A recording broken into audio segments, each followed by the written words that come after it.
ST आरक्षण के बाद बदली तस्वीर। 20 साल से घर घर अखबार पहुंचाने वाला दुर्गा सोरेन का चेहरा अब चुनावी मैदान में। मागमा नगर पंचायत में पहली बार होने जा रहे नगर निकाय चुनाव को लेकर सियासी सरगर्मी तेज हो गई है। अध्यक्ष पद के लिए दावेदार मैदान में है, लेकिन इन दिनों सबसे ज्यादा चर्चा जिस नाम की हो रही है वह है दुर्गा सोरेन। भूगोल शास्त्र से एमए पास दुर्गा सोरेन पेशे से अखबार वितरक है और पिछले 20 वर्षों से नगर क्षेत्र के गलियों में साइकिल चलाकर लोगों तक सुबह की खबरें पहुंचा रहे हैं। इस बार अध्यक्ष पद अनुसूचित जनजाति एसटी के लिए आरक्षित होने के बाद दुर्गा सोरेन भी ने भी जनता के बीच अपनी दावेदारी पेश की है और नामांकन के दिन उनका अंदाज लोगों को खास आकर्षित कर गया।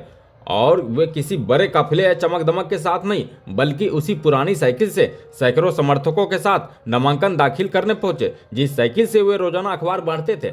और उनका यह सादगी भरा अंदाज लोगों के बीच चर्चा का विषय बन गया है। वहीं चुनाव प्रत्याशी बनने के बावजूद दुर्गा सोरेन ने अपनी दिनचर्या में कोई बदलाव नहीं किया है और वे आज भी रोज की तरह सुबह 5 बजे उठते हैं और लगभग 300 घरों में अखबार पहुंचाते हैं। उनका कहना है कि यही उनका कर्म है और यही उनकी पहचान है। 20 वर्षों से घर घर जाकर लोगों से जुड़ाव ने उन्हें क्षेत्र के हर गली और हर समस्या से परिचित कराया है। और नक्षत्र न्यूज से बातचीत में दुर्गा सोरेन ने बताया कि जब उन्होंने अखबार में पढ़ा कि मागामा नगर पंचायत का अध्यक्ष पद एसटी के लिए आरक्षित हुआ है, तभी उनके मन में सेवा का विचार आया। उनका मानना है कि नगर पंचायत का दर्जा मिलने के बावजूद क्षेत्र में साफ सफाई, सड़क, नाली, पेयजल और स्ट्रीट लाइट जैसी बुनियादी सुविधाओं की स्थिति संतोषजनक नहीं है। और वे कहते हैं कि यदि जनता ने मौका दिया तो वे जमीनी स्तर पर काम कर इन समस्याओं का समाधान प्राथमिकता के साथ करेंगे। वहीं दुर्गा सोरेन का सरल और मराठी भाषा स्वभाव उन लोगों के बीच लोकप्रियता बनाती है जिन घरों में वे वर्षों से अखबार पहुंचाते रहे हैं। वहीं से उन्हें समर्थन भी मिल रहा है। वे खुद को नेता नहीं बल्कि जनता का सेवक बताते हैं